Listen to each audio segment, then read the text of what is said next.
వందేహం శ్రీగురో శ్రీయుతపదకమలం శ్రీగురూన్ వైష్ణవాంశ్చ శ్రీరూపం సాగ్రజాతం సహగణ రఘునాథాన్వితం తం సజీవం సాద్వైతం సావధూతం పరిజన సహితం కృష్ణ చైతన్యదేవం శ్రీరాధా కృష్ణ పాదాం సహగణ లలితా శ్రీ విశాఖాన్వితాంశ్చ హే కృష్ణ కరుణా సింధో దీనబంధో జగత్పతే గోపేశ గోపికా కాంత రాధాకాంత నమోస్తుతే తప్త కాంచన గౌరాంగీ రాధే బృందావనేశ్వరి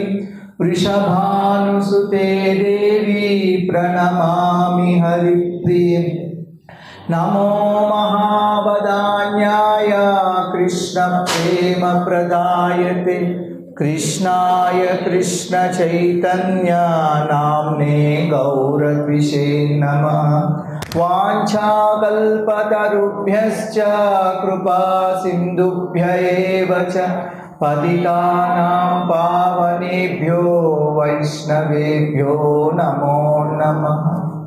మనము ఉపదేశామృతం చెప్పుకుంటున్నాం. ఈ ఉపదేశామృతంలో 11 గొప్ప ఉపదేశాలు ఉన్నాయి. మొదటి ఉపదేశం ఏమిటి? ఇంద్రియాలను నియంత్రించుకోవాలి. రెండవది, భక్తిని ఏవైతే నాశనం చేస్తున్నాయో వాటికి దూరంగా ఉండాలి.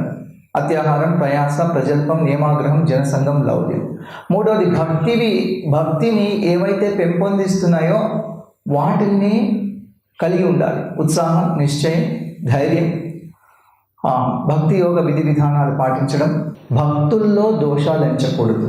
ఇది 6వ ఉపదేశం. భక్తుల్లో దోషాలు ఎంచకూడదు. ఎందుకంటే ఏ విధంగా గంగ పవిత్రమైందో అదేవిధంగా భక్తులు పవిత్రులు అని చెప్తున్నారు. దృష్టై స్వభావజనితైర్వపుషశ్చ దోషై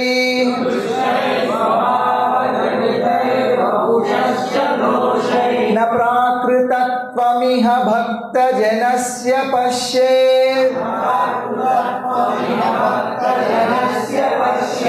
గంగాంబసాం న ఖలు బుద్భుతపేన పంకై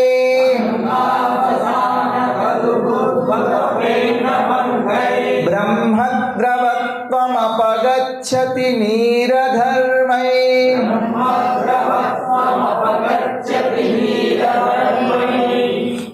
పశ్యేత్ అంటే చూడడం, చూడాలి. నా పశ్యేత్ చూడకూడదు. ఎవరిలో చూడకూడదు? భక్తుల్లో. భక్త జనస్య న పశ్యేత్, భక్త జనంలో చూడకూడదు. ఏమి చూడకూడదు భక్త జనుల్లో? స్వభావజనితైర్ వపుషశ్చ దోషై. వపు అంటే శరీరం. స్వభావజనితంగా వచ్చిన శారీరక దోషాలు. స్వభావజనితైర్ వపుషశ్చ దోషై న భక్త జనస్య పశ్యేత్. స్వభావజనితమైన శారీరక దోషాలు భక్తుల్లో చూడకూడదు. భక్తుల శారీరక దోషాలు అంటే ఆ శరీరం కలిగి ఉండడం వల్ల వాళ్ళకు వచ్చిన దోషాలు చూడకూడదు, వాటిని పట్టించుకోకూడదు, వాటిని పరిగణించకూడదు. ఎందుకు? అదేమిటా దృష్టి? దృష్టై ప్రాకృతత్వమిహ, అది ప్రాకృత దృష్టి. అంటే ఆ భక్తుడిలో భక్తి చూడకుండా అతని శరీరము, అతని మాట, అతని వ్యాధి, లేకపోతే అతని ఇంకేదైనా శారీరక దోషం అవి మాత్రమే చూడడం అది తప్పు. ఇహ అంటే ఈ లోకంలో భక్తజనుల యొక్క స్వభావజనితమైన శారీరక దోషాలు ప్రాకృత దృష్టితో చూడడం తప్పు. ఎందుకు?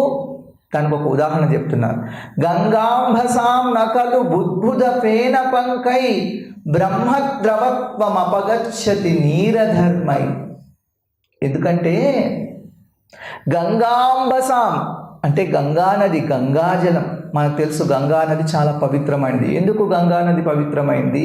గంగా నది భగవంతుడి యొక్క పాద పద్మాల నుంచి ఉద్భవించి ఈ లోకంలోకి వచ్చింది కాబట్టి గంగా నది చరణామృతం, గంగా నది పవిత్రమైనది.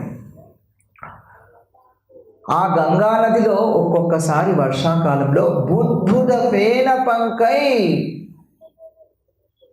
బుద్భుదం అంటే బుడగలు, ఫేనం అంటే నురుగు, పంకై పంకం అంటే బురద. అందుకే పంకజం బురదలో పుట్టింది కాబట్టి తామర పువ్వుని పంకజం అంటారు. పంకం అంటే బురద. బుద్భుద ఫేన పంకై అంటే బుడగలు, నురుగు, బురద. నీరధర్మై ఇవన్నీ కూడా నీటి యొక్క ధర్మం, అంటే జల లక్షణాలు. వర్షాకాలంలో గంగలోకి చాలా నీళ్ళు వచ్చేస్తాయి. అప్పుడు మనం చూస్తుంటాం బుడగలు కనిపిస్తుంటాయి, నురుగు కనిపిస్తుంటుంది, బురద కనిపించి అంతా కూడా మలినమైనట్టు ఉంటుంది. ఎక్కడైనా మనం బుడగలు బురద చూస్తే ఏంటి ఇంత మురిగ్గా ఉంది అంటాం. కానీ నా ఖలు బ్రహ్మద్రవత్వం అపగచ్చతి, కానీ గంగా నది యొక్క దివ్య స్వభావం దానివల్ల పోదు కదా. అంటే గంగ పవిత్రమైంది, గంగ చరణామృతం. గంగలో కొన్ని బుడగలు కనిపించినంత మాత్రాన, అంత బురద ఉన్నంత మాత్రాన, నురుగు కనిపిస్తున్నంత మాత్రాన వర్షాకాలంలో గంగా నది పవిత్రం కాకుండా పోతుందా? గంగ పవిత్రమైంది. అదేవిధంగా భక్తులు పవిత్రమైన వాళ్ళే, వాళ్ళలో కొన్ని దోషాలు ఉంటాయి. ఇతను ఎందుకు ఇలా మాట్లాడుతున్నాడు, ఈ గొంతు ఎలా ఉంది, ఎందుకు ఇంత బొంగురు గొంతులా ఉంది, లేకపోతే ఇదేమిటి ఇలా ఉన్నాడు, అంత అందవిహీనంగా ఉన్నాడు, కళావిహీనంగా ఉన్నాడు, లేకపోతే ఇలా పొట్టిగా ఉన్నాడు, పొడుగ్గా ఉన్నాడు, లావుగా ఉన్నాడు, లేకపోతే ఎందుకు ఒళ్ళంతా అలా అయిపోయింది, చర్మం మీద ఆ వ్యాధి ఏమిటి, ఆ మచ్చలేమిటి మొహం మీద, చూడడానికి వికృతంగా ఉన్నాడు, భయంకరంగా ఉన్నాడు, ఎప్పుడు చూసినా ఏదో ఒక రోగం ఉంటూనే ఉంటుంది అని మనం అనుకుంటే అది తప్పు. ఏ విధంగా అయితే గంగ పవిత్రమైనదో అదేవిధంగా భక్తుడు కూడా పవిత్రమే. అతనిలో శారీరక దోషాలు చూడకూడదు. మీకు ఒక విషయం చెప్పాను, ప్రతి శ్లోకంలోనూ కూడా 6 విషయాలు చెప్పారు. అన్నిట్లో 6. ఇందులో కూడా 6 ఉన్నాయి. ఏమిటి అంటే, ఏ విధంగా అయితే గంగా నదిలో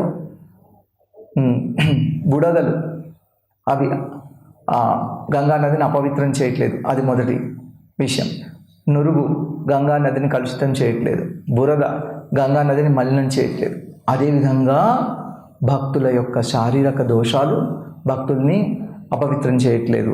తర్వాత భక్తుల యొక్క కులగోత్రాలు భక్తుల్ని అపవిత్రం చేయట్లేదు, వాళ్ళ వంశవృక్షం అంటే ఏ వంశంలో పుట్టినా, ఎలా పుట్టినా, ఎక్కడ పుట్టినా. ఆ తర్వాత భక్తుల యొక్క కార్యకలాపాలు విమర్శించకూడదు. ఈ 3, అక్కడ 3, ఇక్కడ 3, 6, ఈ మూడింటిని ఉపమానంగా తీసుకొని చెప్పారు. అందుకే అన్ని శ్లోకాల్లో ఈ 6 అనే అంశం ఉన్నాయి. ఇప్పుడు చూడండి, ఎవరైతే భగవంతుడి యొక్క శుద్ధ భక్తుడో అతనికి తెలుసు, నేను దేహాన్ని కాదు, నేను ఆత్మను. నిజానికి భగవద్గీతలో అర్జునుడికి కృష్ణుడిచ్చిన మొదటి ఉపదేశం ఏమిటంటే, నువ్వు ఈ శరీరానివి కాదు, నువ్వు ఆత్మవు. ఎవరైతే ఆ విషయం తెలుసుకుంటారో అటువంటి భక్తుడిని మనం ప్రాకృత దృష్టితో చూడకూడదు, భౌతిక దృష్టితో. ఇది ఆధ్యాత్మిక జీవితంలో ముందుకు సాగుతున్న వాళ్ళందరికీ మొదటి పాఠం. నువ్వు ఈ శరీరానివి కాదు, నువ్వు ఆత్మవి. అంటే మనమే కాదు, ఇతరులు కూడా వాళ్ళ శరీరం కాదు, వాళ్ళు కూడా ఆత్మే. వాళ్ళని ప్రాకృత దృష్టితో చూడకూడదు. కొంతమంది ఏమిటంటే, ఏదో ఈ కులంలో పుట్టారు, నిమ్న కులంలో పుట్టారు, తర్వాత వాళ్ళు నల్లగా ఉన్నారు, లేకపోతే మంచి రంగు లేదు, వాళ్ళ వికృతంగా ఉన్నారు, రోగగ్రస్తంగా ఉన్నారు, బలహీనమైన దేహం ఉన్నారు, తర్వాత ఇలా మాట్లాడుతున్నారు, ఇలా చూస్తున్నారు, ఆ కళ్ళు ఎందుకు అలా ఉన్నాయి, ఆ ముక్కు ఎందుకు ఇలా ఉంది, ఇలాంటి వాటిని పట్టించుకోకూడదు. అలా ఎప్పుడైతే మనం చూస్తున్నామో భక్తుల్ని, అప్పుడు అది ప్రాకృత దృష్టి. సామాన్య దృష్టితో చూసేవాడికి ఇలాంటివన్నీ కనిపించవచ్చు. కానీ ఇవి లోపాల్లాగా కనిపిస్తున్నప్పటికీ కూడా శుద్ధ భక్తుడి దేహం ఎప్పుడూ కలుషితం కాదు. చూడండి, కుబ్జ పొట్టిగా ఉంది, మరుగుజ్జు అమ్మాయి. కృష్ణుడు ఒక్క క్షణంలో కుబ్జను అనుగ్రహించేశాడు. ఎందుకంటే భగవంతుడికి ఆనందంతో ఆవిడ ఈ చందనం అనే ఉపచారం ఇచ్చింది, ఆ ఉపచారంతో సేవించింది. కాబట్టి భగవంతుడు అలా దోషాలు చూడట్లేదు. ఒకసారి సనాతన గోస్వామి గారు అలాగే నాకేదో వ్యాధి వచ్చింది అని చైతన్య మహాప్రభు దూరంగా ఉండి నన్ను ముట్టుకోవద్దు అంటే చైతన్య మహాప్రభు ఆయన్ని పిలిచి ఆయన్ని ఆలింగనం చేసుకున్నారు. భగవంతుడు చూడట్లేదు అటువంటివి. ఎందుకంటే ఆత్మకు ఒకటే రోగం, ఆత్మకు రోగం మాయ రోగం. మనం అంటున్నాం కదా, ఏం రోగం నీకు, ఏ రోగం లేదు, మాయ రోగం అని. అది తెలుగులో కూడా, అది మన భాషలో కూడా సహజం. ఆ మాయ రోగం అంటే మాయ వల్ల ఆత్మ నేను శరీరాన్ని అనుకుంటాను, నిజానికి ఆత్మకు రోగం లేదు. కానీ శరీరం వేరు, ఆత్మ వేరు. అలాంటప్పుడు శరీరంలో రోగం చూసి మనం ఒకళ్ళను ప్రాకృత దృష్టితో చూసి వాళ్ళని దూరంగా పెట్టకూడదు. కృష్ణ చైతన్యంలో ఆధ్యాత్మిక పురోగతిని బట్టే ఒకడు అధముడు కానీ ఉత్తముడు కానీ అవుతాడు. కానీ వైష్ణవుల కార్యకలాపాలను భౌతిక దృష్టితో చూడకూడదు. మరి ఎవరు ఉత్తముడు ఎవరు అధముడు అంటే వాళ్ళ జన్మని బట్టి కాదు. ఎందుకంటే జన్మనా జాయతే శూద్ర సంస్కారాద్ భవే ద్విజ అని శాస్త్రం. జన్మత అందరూ శూద్రులే, ప్రత్యేకించి కలియుగంలో కలౌ శూద్ర సంభవ, కలియుగంలో అందరూ అట్లాగే. కానీ మనం సంస్కారము అంటుంటాం కదా, అంటే ఏమిటి సంస్కారం అంటే? సంస్కారం అంటే సంస్కరించడం, బాగు చేయడం. సంస్కృతానికి కూడా ఆ పేరు ఎందుకు పెట్టారు అంటే అది సంస్కరించేది, బాగు చేసేది. సంస్కృతంలో మనం ఏం మాట్లాడినా బాగవుతాం. అందుకే మనం ఆధ్యాత్మిక గ్రంథాలన్నీ, వైదిక గ్రంథాలన్నీ సంస్కృతంలో ఉన్నాయి. ఆ తర్వాత ఈ వర్షాకాలంలో నీళ్లు చెప్పుకున్నాం కదా, ఎప్పుడే కొన్నిసార్లు బుడగలతోటి నురుగుతోనూ బురదతో ఉంటుంది. కానీ గంగాజలం ఎప్పుడూ కలుషితం కాదు. అలాగే ఒక భక్తుడు ఎప్పుడు కూడా శారీరక దోషాల వల్ల అతడు కలుషితం కాడు. ఎవరైతే ఆధ్యాత్మికంగా ఉన్నత స్థానంలో ఉన్నాడో అతడు గంగా నదిలో బుడగలు ఉన్నా పట్టించుకోడు, నురుగున్నా పట్టించుకోడు, బురదన్నా పట్టించుకోడు, స్నానం చేస్తాం. చాలామంది ఏం చేస్తారు తెలుసా, గంగా నదిలో స్నానం చేసి మళ్ళీ రూమ్కి వెళ్ళాక బాత్రూంలో స్నానం చేస్తారు. అది చాలా తప్పు. అది గంగను అవమానించడం. అంటే నువ్వేమిటి, నీ భావన ఏమిటి? అక్కడ స్నానం చేయడం వల్ల నేను అపవిత్రం అయిపోయాను, నేను సబ్బేసి మళ్ళీ షాంపేసి రుద్దుకుంటే తప్ప నేను పవిత్రుని కాను. అది చాలా చాలా తప్పు. అలాంటి భావన ఉన్నవాడు అసలు గంగలో స్నానమే చేయకూడదు. గంగలో స్నానం చేసి వచ్చిన తర్వాత, అది ఏ నదిలో కావచ్చు, ప్రత్యేకించి గంగ అని చెప్పారు, ఇక్కడ వేరే నది, అక్కడ స్నానం చేసిన తర్వాత మళ్ళీ వచ్చి ఇక్కడ స్నానం చేసి తడి బట్టలు మార్చుకో, అంతే. ఇంకొకటి ఏం చేస్తుంటారు చాలామంది, వాళ్ళ కాలకృత్యాలు తీర్చుకొని అంటే మలమూత్రాలు విసర్జించి బాత్రూమ్కి వెళ్ళి అప్పుడు గంగా నదిలో స్నానానికి వెళ్తారు. అది కూడా తప్పు, అలా కూడా చేయకూడదు. అంటే కొంతమంది ఏం చెప్తుంటారంటే, ఒకప్పుడు మరి అలాగే చేసేవాళ్ళు కదా, ఈ బాత్రూమ్ ఇవ్వండి, అప్పుడు కూడా బావిలో నీళ్లు తీసుకొని స్నానం చేసే నదిలో చేసేవాళ్ళట. నన్ను ప్రశ్న అడిగారు, సదాసుకి మురారి ప్రభు ఎక్కడ ఉన్నాడో తెలియదు, ఎక్కడ ఉన్నాడో ఒక ప్రశ్న పంపించాను. అలా ఎందుకు చెప్తున్నారని, ఎప్పుడైనా కానీ నదిలో అలా చేయకూడదు. అలా చేయాలి అనుకుంటే కూడా ఆ సమయంలో కూడా ఆచమనం చేసుకొని మనల్ని పవిత్రం చేసుకొని ఓం పుండరీకాక్షాయ నమః, ఓం పుండరీకాక్షాయ నమః, ఓం పుండరీకాక్షాయ నమః అని 3 సార్లు చదువుకుంటే మనం పవిత్రం అవుతాం. అప్పుడు గంగలో స్నానం. అంటే మనం అపవిత్రంగా ఉండకూడదు. నిజానికి చాలామంది ఏమిటంటే బట్టలన్నీ ఇప్పేసి గంగలో స్నానం చేయాలనుకుంటారు. నలకుబేరుడికి మణిగిరుడికి నారదముని అందుకే పనిష్మెంట్ ఇచ్చారు, అలకనందలో అలా స్నానం చేస్తున్నారు కాబట్టి.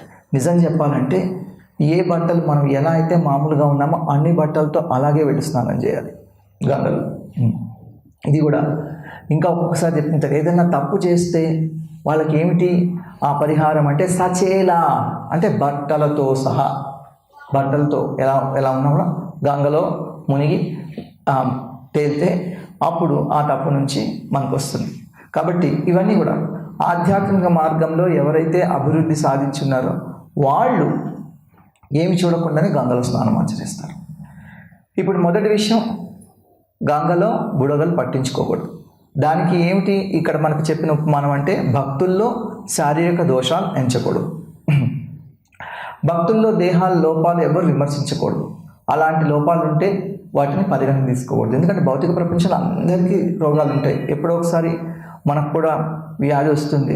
ఇది చూడండి, మనము కరోనా వచ్చినప్పుడు చాలామందికి కరోనా వచ్చింది.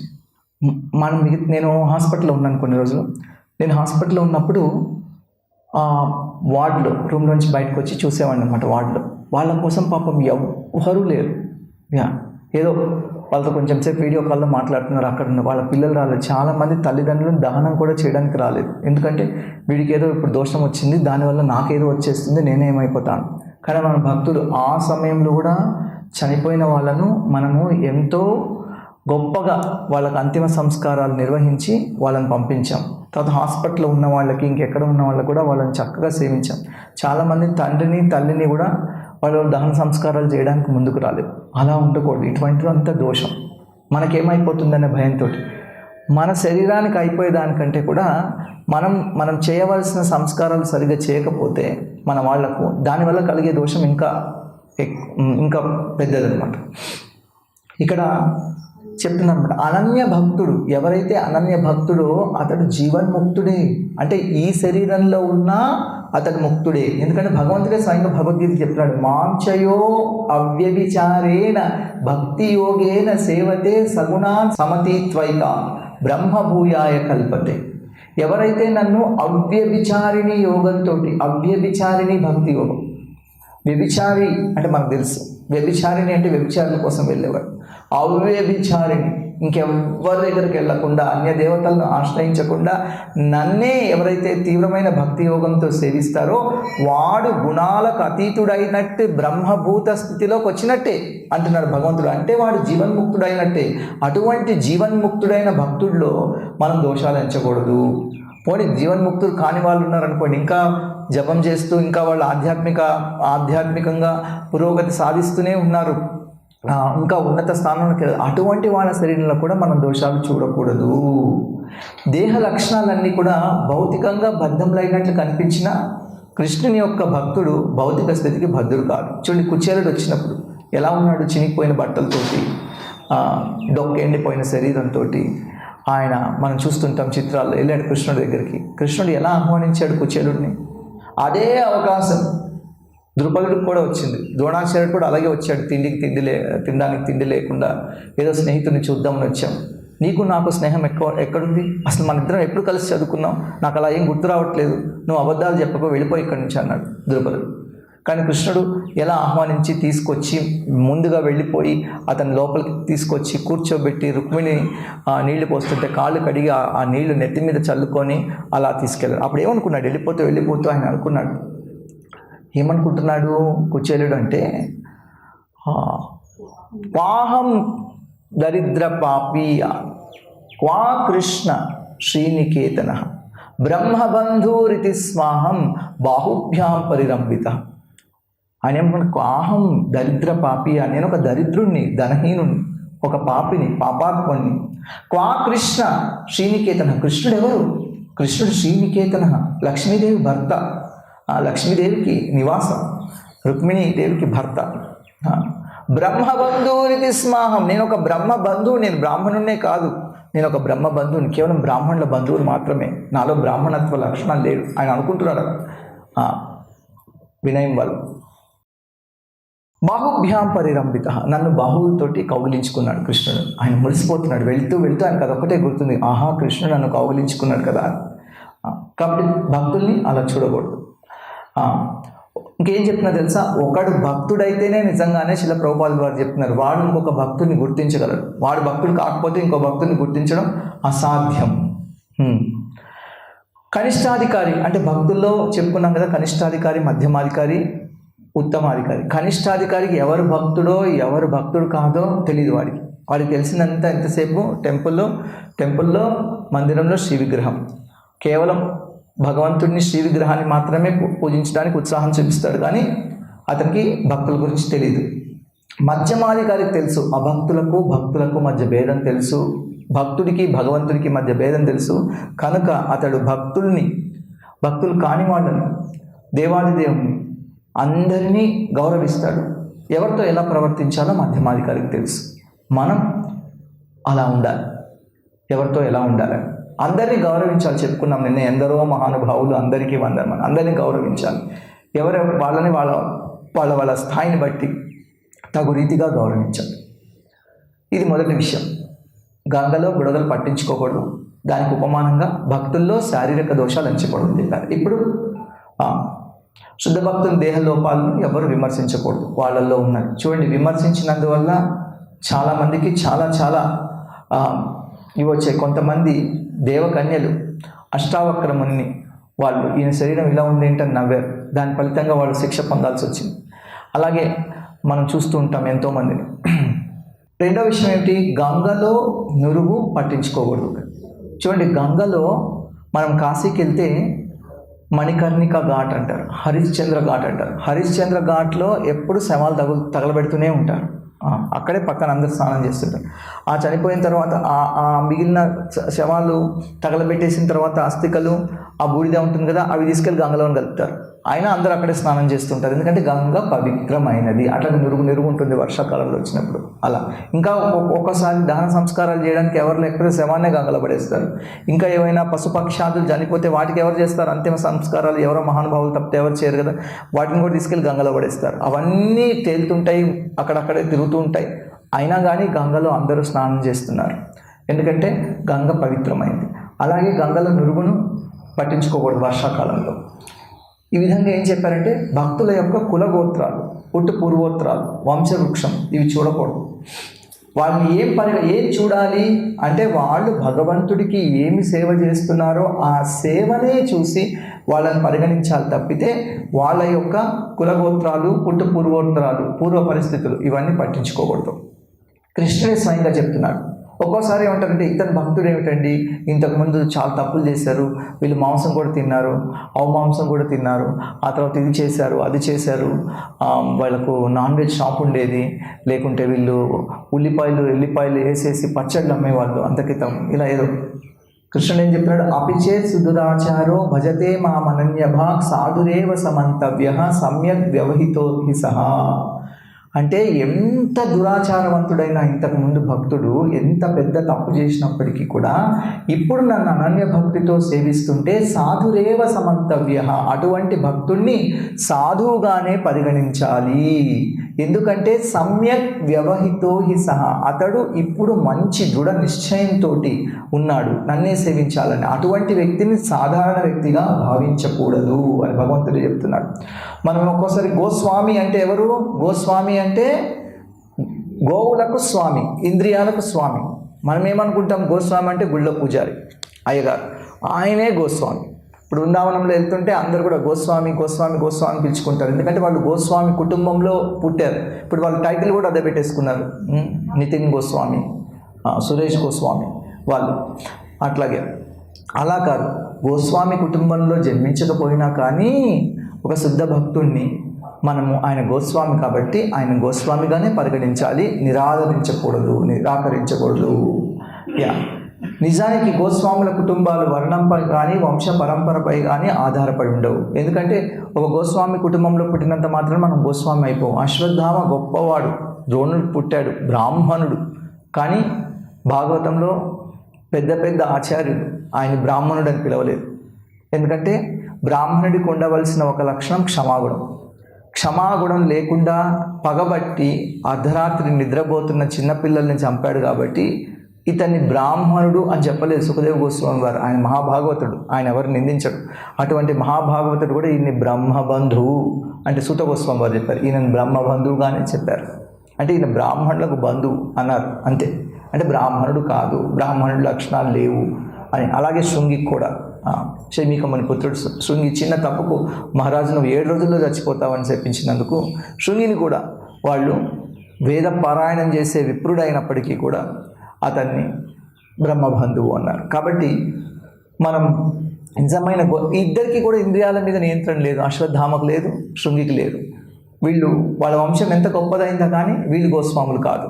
కాబట్టి గోస్వామి అనే బిరుదు శ్రీల ప్రభుపాదులు వారు చెప్తున్నారు, శుద్ధ భక్తులు మాత్రమే అర్హులు. కాబట్టి మేము రూప గోస్వామి, సనాతన గోస్వామి అనే 6 గోస్వాములనే ఉదహరిస్తుంటాం అంటున్నారు. ఎందుకంటే వీళ్ళందరూ నిజానికి బ్రాహ్మణ కుటుంబంలో పుట్టినా కానీ వాళ్ళందరూ వాళ్ళ బ్రాహ్మణత్వాన్ని విడిచిపెట్టి ముస్లిం పాలకుల్ని సేవించి వీళ్ళని ఫోర్స్ఫుల్గా వీళ్ళందరినీ బలాత్కారంగా ముస్లిమ్స్గా మార్చేశారు, మహమ్మదీలుగా మార్చేశారు. వద్దు నాకు గవర్నమెంట్ ఉద్యోగం అన్నా కానీ నవాబ్ హుస్సేన్ షా వీళ్ళని తీసుకెళ్ళి ఉద్యోగంలో పెట్టుకున్నాడు. ఈ విధంగా బ్రాహ్మణ సమాజం రూప గోస్వామిని, సనాతన గోస్వామిని నిజానికి మీరు ఇంకెంత మాత్రం కాదు. మళ్ళీ చైతన్య మహాప్రభు వాళ్ళని ఉద్ధరించి వాళ్ళని భక్తులుగా చేశారు. అయినా కూడా వీళ్ళు గోస్వాములే, ఎందుకంటే వాళ్ళ ఇంద్రియాల మీద వాళ్ళకు నియంత్రణ ఉంది కాబట్టి మేము అటువంటి వాళ్ళని అంగీకరిస్తాం గోస్వాములుగా.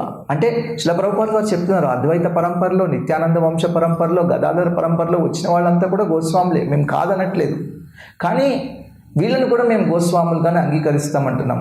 భక్తులు పూర్వాచార్య కుటుంబాల నుంచి వచ్చినా, సాధారణ కుటుంబాల నుంచి వచ్చినా వారి పట్ల భేదభావం చూపించాం. అమెరికన్ గోస్వాములు ఉన్నారు, ఆచార్య వంశంలో పుట్టిన గోస్వాములు ఉన్నారు. అందుకే తమాల కృష్ణ మహారాజుకి పేరు ఇచ్చేటప్పుడు శ్రీల ప్రభుపాదులు వారు ఆయనకి తమాల కృష్ణ గోస్వామి, ఇస్కాన్లో ఫస్ట్ గోస్వామి ఆయన, నాకు తెలిసినంతవరకు ఆయనకు తమాల కృష్ణ గోస్వామి అని ఇచ్చారు. ఇక్కడ చెప్తున్నారు కదా, బహుశా ఆయన గురించి ఏంటుంది. అమెరికన్ గోస్వామి లేదా ఆచార్య వంశంలో పుట్టిన గోస్వామి, వీళ్ళిద్దరికీ ఏ భేదం లేదు. అంటే రెండవ ఉపదేశం ఇక్కడ 6 విషయాలు చెప్తున్నారు కదా, 3 విషయాలు అక్కడ, వాటిని మూడింటికి పోల్చి చెప్తున్నారు. గంగలో నురుగు పట్టించుకోకూడదు, భక్తుల కులగోత్రాలు, వంశవృక్షం, పుట్టు పూర్వోత్తరాలు చూడకూడదు. ఇది తర్వాత 3వది, గంగలో బురదను వ్యతిరేకించకూడదు. బురదలో ఉంది నేను గంగ స్నానం చేయను అనకూడదు, అది మూర్ఖత్వం. అలాగే శుద్ధ భక్తుల కార్యకలాపాలు విమర్శించకూడదు. శ్రీల ప్రభుపాదులు వారు చెప్తున్నారు, ఒక వైష్ణవుని దేహంలో కానీ అతని కార్యకలాపాల్లో కానీ లోపాలను పరిగణిస్తే అతని పట్ల, ఆ వైష్ణవుడి పట్ల అపరాధం చేస్తున్నాం.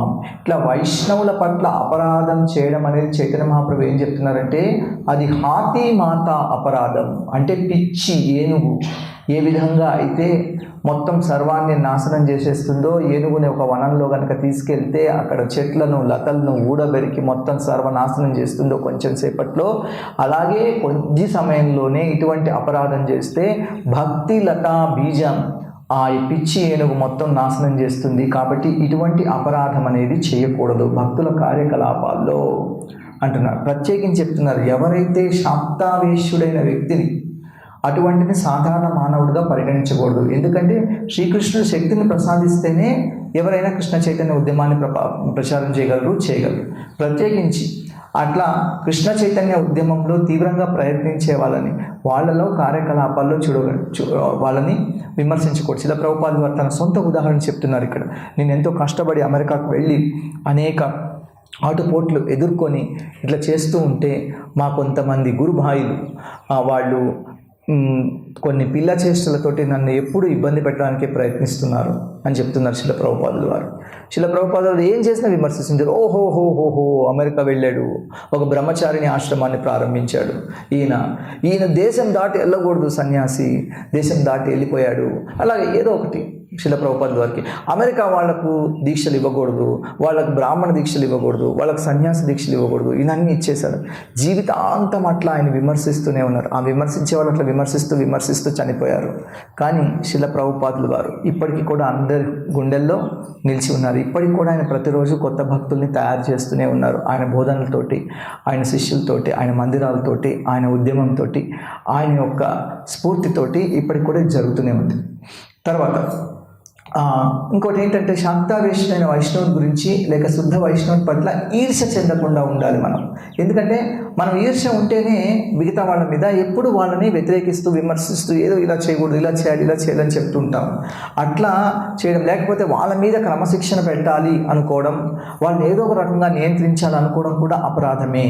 అతన్ని ఆదేశించడం లేదా సరిదిద్దడానికి ప్రయత్నించడం కూడా అపరాధమే. ఎందుకంటే కనిష్ఠుడెవరో, మధ్యముడెవరో, ఉన్నత వైష్ణవుడెవరో వాళ్ళ కార్యకలాపాలను బట్టి, వాళ్ళ శక్తి సామర్థ్యాలను బట్టి మనం అర్థం చేసుకోవాలి. ఎందుకంటే భగవంతుడు ఎంత శక్తి ఇస్తే మనం అంత చేయగలం. రూపగోస్వామి వారు చెప్తున్నారు, సూత గోస్వామి వారు ఆయన ఏం చెప్తున్నారంటే, యథాతీతం యథామతి, నేను అర్థం చేసుకున్నంత వరకు నా శక్తి మేరకు నేను మీకు చెప్పగలను. పక్షులు ఆకాశంలో వాటి శక్తి మేరకు ఎగురుతుంటాయి. అలాగా నేను అర్థం చేసుకున్నంత వరకు, నేను అధ్యయనం చేసినంత వరకు, నేను విన్నంత వరకు, నేను ఆకలింపు చేసుకున్నంత వరకు అంతవరకు చెప్తాను.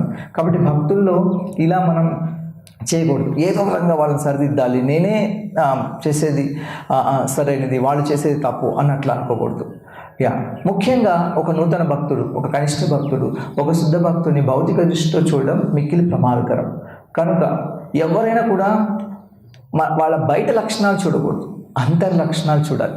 బయటికి ఏమిటంటే ఒక్కొక్కసారి వాళ్ళు ఇలా ఎందుకు ప్రవర్తిస్తున్నారు, ఇలా ఎందుకు మాట్లాడుతున్నారు అనుకున్న. ఉదాహరణకు వంశీదాస్ బాబాజీ, ఆయన మహానుభావుడు, కానీ ఎప్పుడు ఒక బాత్రూంలో ఉండేవాడు కూర్చొని.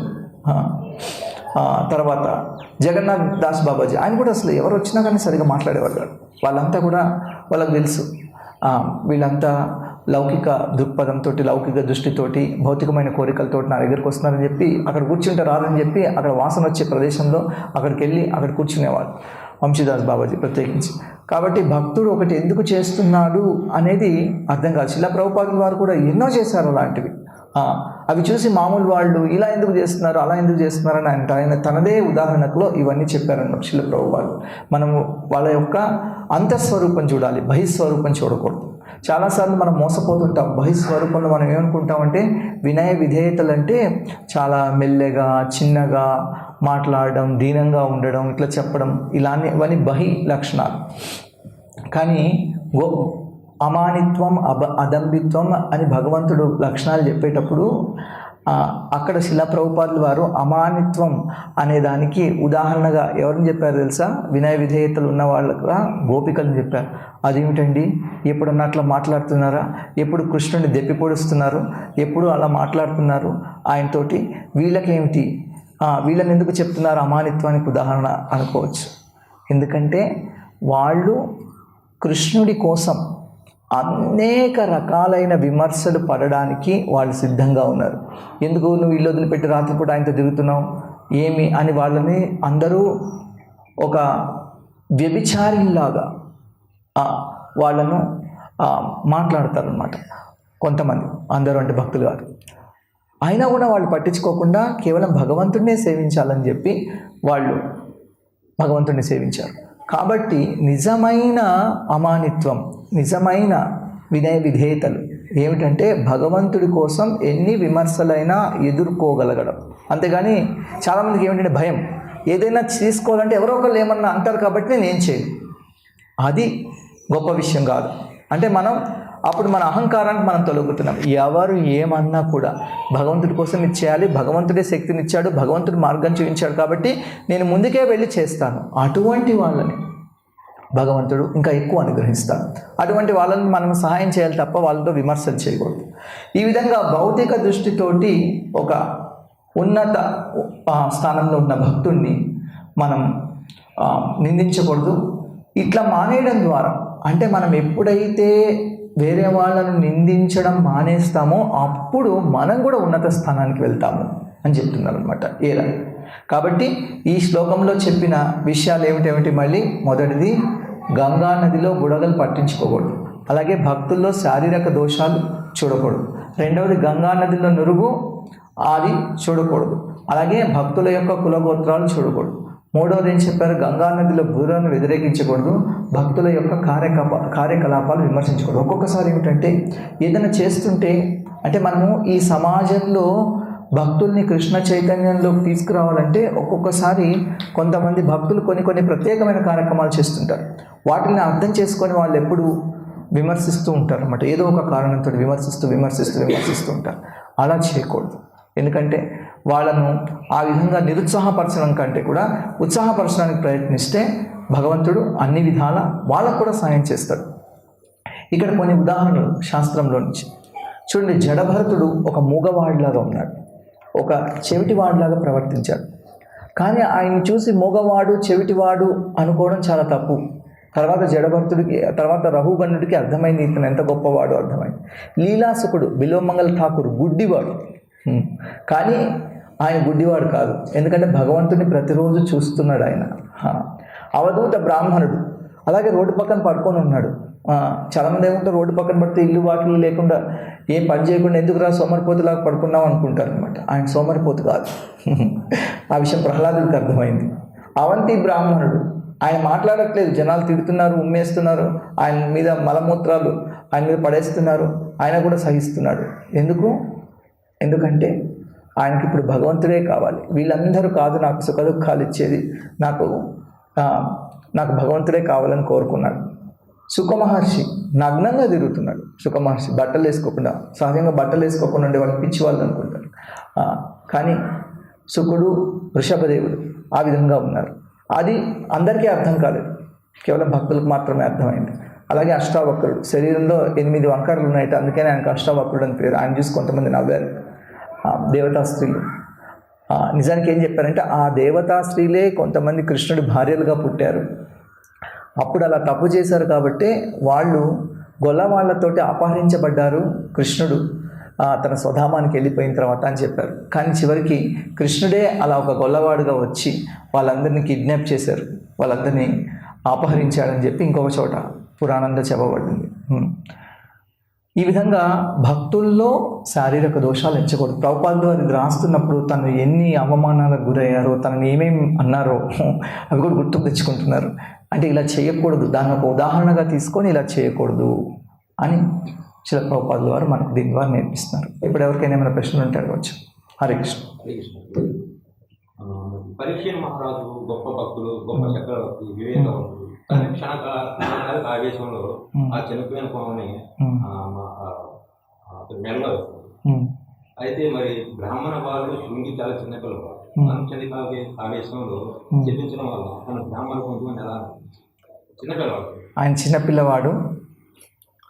ఆయన్ని బ్రాహ్మణ బంధువు అని ఎలా అంటారు? నేను అనట్లేదు, భాగవతం అంటోంది. ముందుగా గొప్పవాళ్ళు చెప్తున్నారు, సుత గోస్వామి.